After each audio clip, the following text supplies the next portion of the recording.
Bonjour et bienvenue dans ce tuto pour vous apprendre à télécharger un livre numérique. Alors de suite, je vais vous dire que je vais vous proposer un tuto qui va vous expliquer toute la procédure du début à la fin. Vous pouvez sauter de chapitre en chapitre puisqu'il y a une timeline dans la description de la vidéo qui vous permet de vous rendre à un point plus particulier si vous connaissez déjà le téléchargement de livres et que vous avez plutôt un problème pour un point particulier de la procédure. Tout d'abord, nous voici sur le site internet de la bibliothèque. Vous tapez bibliothèque Le Puy-en-Velay dans votre moteur de recherche préféré et vous arrivez sur notre site. Vous avez ici la barre de recherche classique où vous pouvez taper un titre, un auteur, etc. Vous avez quelques onglets. Vous allez avoir les renseignements et les services que l'on propose à la bibliothèque. En dessous, un bandeau d'actu qui défile, qui recense les quelques actualités et les quelques nouveautés que l'on peut vous proposer à la bibliothèque. Juste en dessous, vous avez les nouveautés, donc des livres qui sont achetés à la bibliothèque régulièrement. Vous pouvez d'ailleurs accéder à toutes les nouveautés. Vous avez un zoom sur qui développe un angle soit des services qu'on vous propose, soit du monde de la culture, le plan de la bibliothèque et les bibliothèques partenaires. Voilà, juste pour montrer la première page du site. Pour commencer, comment je fais pour retrouver un livre numérique, puisque c'est ce que je veux? Je peux taper le titre.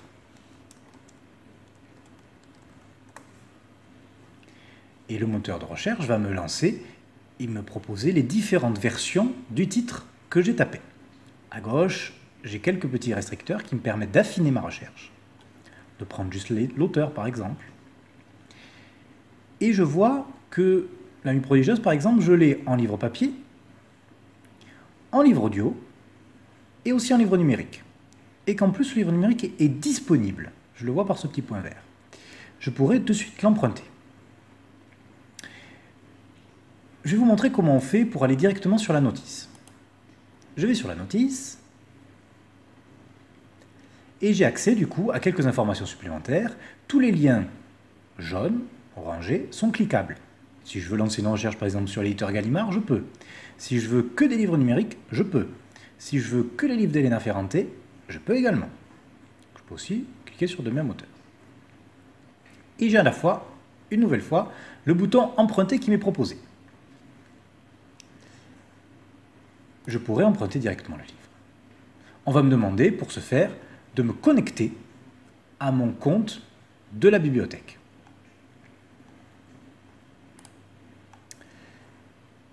Qui est accessible ici, comme vous le savez peut-être.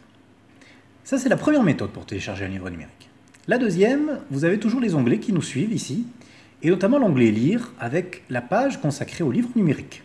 Je vous conseille d'ailleurs de l'utiliser.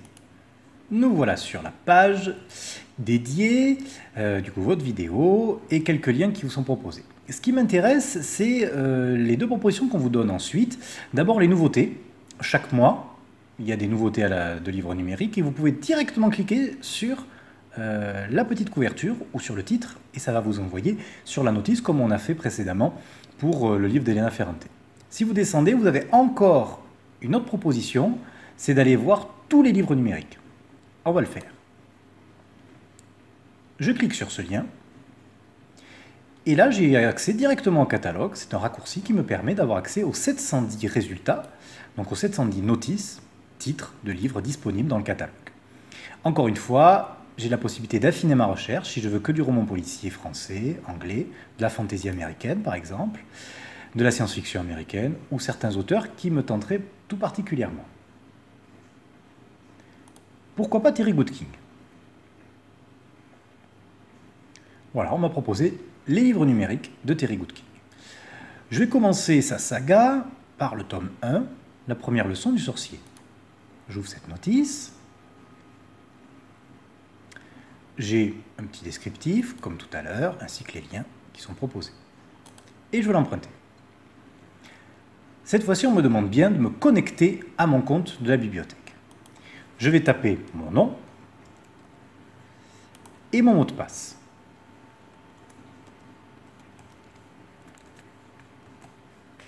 Mon mot de passe personnel. Je me connecte. Hop, ça y est. Je suis connecté à la bibliothèque et je vais pouvoir du coup emprunter. Et là, on me propose quelque chose qui va peut-être me perturber, d'entrer un nouveau mot de passe. Un mot de passe qui est intitulé Adobe Digital. Cela tombe bien puisque c'est cette procédure-là que l'on va faire maintenant. Je m'interromps à dessein, je referme tout cela. Et je vais revenir sur Lire, livre numérique. La page de tout à l'heure, du coup, la page précédente. En dessous du tuto, vous voyez que vous avez accès à la procédure détaillée, écrite, que vous pouvez avoir. Notamment, on vous explique les spécificités de certaines liseuses. La liseuse d'Amazon, par exemple, qui ne fonctionne pas avec nous, ainsi de suite, si vous voulez des problèmes un petit peu plus particuliers. Mais en dessous, vous avez téléchargé un logiciel nécessaire pour lire les livres. Ah, Adobe Digital. Je vais cliquer dessus. Et je suis envoyé directement sur la page de téléchargement du logiciel Adobe Digital. Cette page, je peux l'atteindre en tapant Adobe Digital dans mon moteur de recherche préféré, une fois encore. Pour commencer, je vais devoir créer un compte Adobe Digital. Vous voyez en haut à droite, se connecter.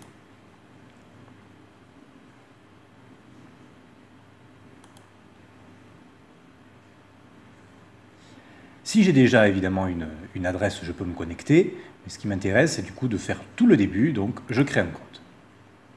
Je rentre mon adresse mail, je rentre mon prénom, mon nom, le mot de passe. Je vous conseille d'utiliser le même mot de passe que celui que vous avez sur votre compte. Comme ça, vous êtes moins perdu. Votre année de naissance, vous validez et vous créez votre compte. Tac. Dès que mon compte est créé, je vais recevoir un mail qui va me demander de valider.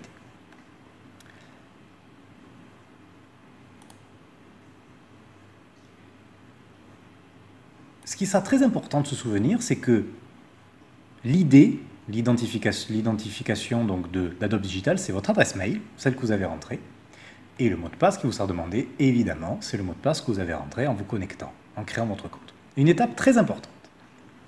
Alors vous voyez, j'ai un peu sauté parce que moi je me suis déjà connecté, j'ai déjà créé un compte, je ne vais pas en refaire un. Mais si je m'étais connecté, là à la place du bouton connecter, il y aurait un petit logo qui indiquerait qu'il y a bien un compte qui vient de se connecter. Je retrouve la page de téléchargement d'Adobe Digital. Vous voyez qu'il y a plusieurs liens qui vous sont proposés. Il y a aussi un renvoi vers les sites pour les applications, puisque vous pouvez évidemment lire des livres sur un Android, un téléphone ou une tablette.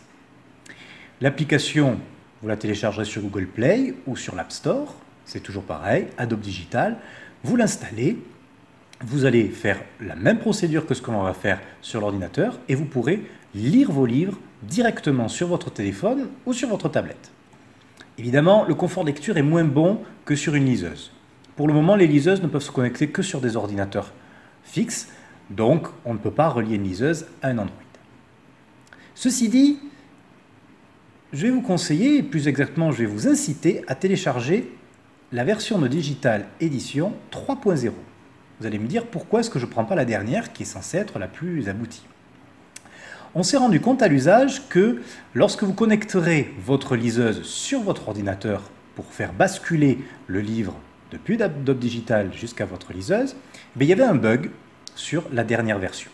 Et que cette version antérieure, finalement, elle ne présente aucun bug. Une dernière parenthèse sur l'application, cela ne pose aucun problème sur le téléphone ou sur la tablette, puisque vous n'aurez pas à connecter de liseuse, encore une fois, vous allez lire directement sur votre écran. On clique ici. Et là, épouvante, la page est une très très vieille page qui n'a pas été mise à jour. N'ayez pas peur, on va descendre lentement. On regarde jusqu'à tomber sur un énorme titre Download, qui est ici. On retrouve des liens pour les différentes versions, 3.0 et 2.0. Nous, c'est 3.0, comme je vous ai dit. En face, le lien pour Mac et le lien pour Windows. Moi, je suis sur Windows, donc je vais télécharger le lien Windows.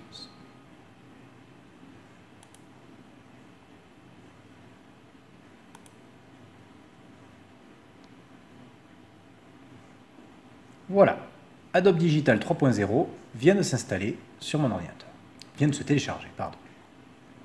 Je clique dessus, j'exécute le logiciel, je dis oui,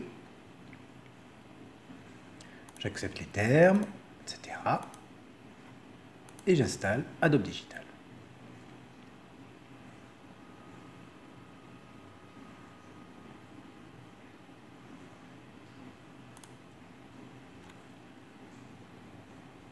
Voilà, c'est fait. Adobe Digital vient de s'ouvrir. Comme c'est la première fois que je l'ai téléchargé, il s'ouvre tout seul. Sinon, vous avez ce petit icône, vous le voyez en bas là, qui est présent sur votre bureau, dans vos onglets favoris, selon le choix que vous avez choisi. Ce qui est très important, c'est la toute première fois que vous allez utiliser Adobe, on va vous demander d'autoriser l'ordinateur.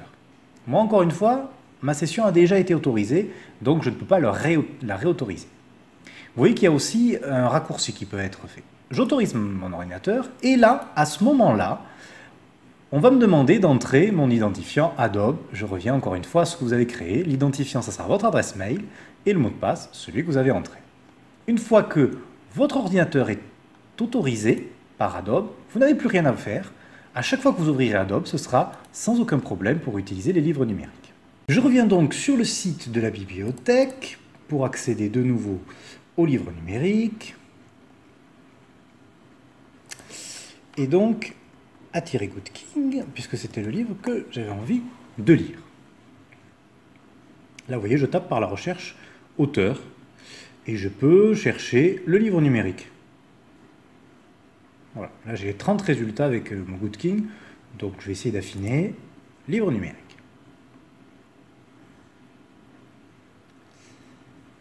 Et je vois le tome 4, le tome 5, le tome 1. Voilà, donc je vais bien commencer par le tome 1. Je clique sur la notice qui se déploie.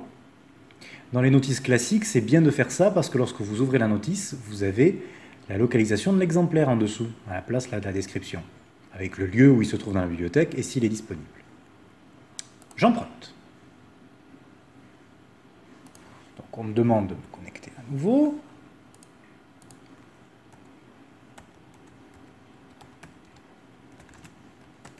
Hop, voilà, mon nom et mon mot de passe.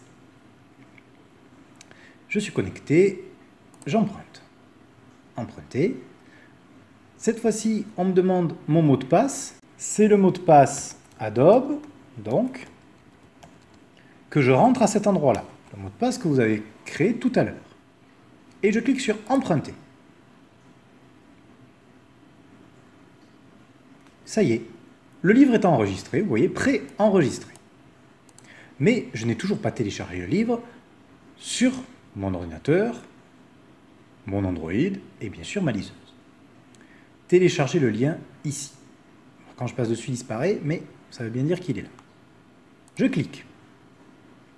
Hop, le fichier est en train de se télécharger, vous voyez, il est là.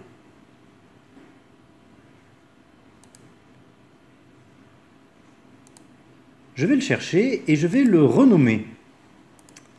Parce que quand vous allez télécharger beaucoup de livres, au moment donné, ils auront tous le même nom, puisque de facto, il a un nom basique qui ne sera pas compréhensible pour vous, donc il vaut mieux le nommer avec le nom de l'auteur ou du livre que vous avez téléchargé. J'ai mon fichier là. J'ai Adobe Digital ouvert là. Je vais tout simplement faire un tiret glissé. Je peux aussi faire clic droit, copier, clic droit, coller, et je relâche dans ma bibliothèque Adobe. Obtention de la première leçon du sorcier, le titre du livre, qui va s'ouvrir, et j'ai déjà la possibilité de le lire sur mon écran. Voilà, je fais défiler avec la petite flèche qui est en bas, là, vous voyez, les différentes pages, et je peux lire mon livre. Bon, la mise en page, évidemment, est un peu bizarre, puisque c'est fait pour une liseuse. Je reviens à Bibliothèque, et mon livre est apparu. Il est en prêt, ici. Mais encore une fois, je voudrais, moi, le mettre sur ma liseuse. La liseuse, on vous en prête à la bibliothèque. Si jamais vous n'avez jamais testé, je vous le conseille, parce que c'est un confort de lecture qui n'a aucun rapport avec les autres écrans. et ça vous permet du coup d'utiliser les livres numériques qu'on vous propose. Je connecte ma liseuse avec la prise USB. Généralement, les liseuses demandent de se connecter à l'ordinateur. Moi, effectivement, elles le demandent. Je fais connecter. Hop, vous avez vu, il y a un périphérique qui s'est connecté et instantanément, elle est arrivée là. Pas besoin de faire grand-chose. Alors, sauf si c'est la toute première fois, évidemment, que vous connectez votre périphérique, il y aura toujours la volonté pour l'ordinateur d'installer un petit pilote. Mais ça le fait pour tous les ports USB que vous mettez dans votre ordinateur. Donc, Makobo, c'est le nom de ma liseuse, elle est là. Je clique dessus et je vois tous les livres qui sont dans Makobo. Je reviens à tous les éléments de ma bibliothèque. Et là, tout simplement, je vais prendre mon livre, j'attrape, je fais glisser. Tac. Encore une fois, on peut faire clic droit, copier, clic droit, coller. Hop, la première leçon du sorcier est envoyée sur la Kobo. Je vais voir sur la Kobo pour voir. Et effectivement, vous voyez ici, la première leçon du sorcier de Terry Goodking est bien présente sur ma liseuse. Je reviens à la bibliothèque, tous les éléments. Je n'ai plus qu'à éjecter ma liseuse, ici, comme tous les périphériques. Hop, et je vais pouvoir commencer la lecture de mon livre sur ma liseuse. Voilà toutes les étapes pour télécharger et lire un livre. Évidemment, ça, ce sont les étapes lorsque vous le faites pour la première fois. Maintenant, tout est prêt pour que je puisse télécharger un nouveau livre et je n'aurai pas à refaire les téléchargements et les comptes divers que vous avez fait une bonne fois pour toutes. Encore une fois, je vous conseille d'utiliser le même mot de passe pour votre compte de la bibliothèque, le compte Adobe Digital. Ça vous simplifiera la vie si jamais il y a une mise à jour, qu'il faut que vous fassiez à nouveau une connexion sur votre compte.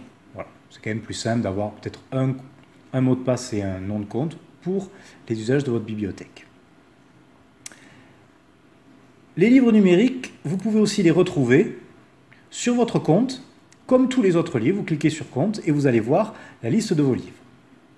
Une fois que j'ai lu le livre, je peux, puisque le livre est chronodégradable, c'est-à-dire qu'il va se détruire de lui-même, comme James Bond, comme Mission Impossible, à la fin des 3 semaines. Je peux aussi cliquer droit sur le livre et restituer l'élément emprunté. Je clique. Et effectivement, voulez-vous vraiment restituer la première leçon du sorcier? Oui, je le restitue. Ah bah oui, je m'étais trompé, ça ne m'intéresse pas. Ou alors je l'ai lu très vite, c'était passionnant dans la nuit. Hop, je le restitue. Et voilà, le livre a été renvoyé à la bibliothèque comme un livre papier classique. Vous pouvez faire cette même opération, c'est ce que je voulais vous dire, sur votre compte de la bibliothèque. Vous savez, ici, vous cliquez, vous avez accès à votre compte et vous pouvez voir toute votre liste de prêts avec également les prêts des livres numériques et retourner les livres et également les prolonger. Voilà, j'espère que ce tuto vous aura été utile. Si vous avez des questions, des problèmes, à vous nous poser des questions et encore une fois, à venir nous voir ou à nous envoyer un mail, on répondra avec le plus de rapidité possible. Bonne lecture et à bientôt!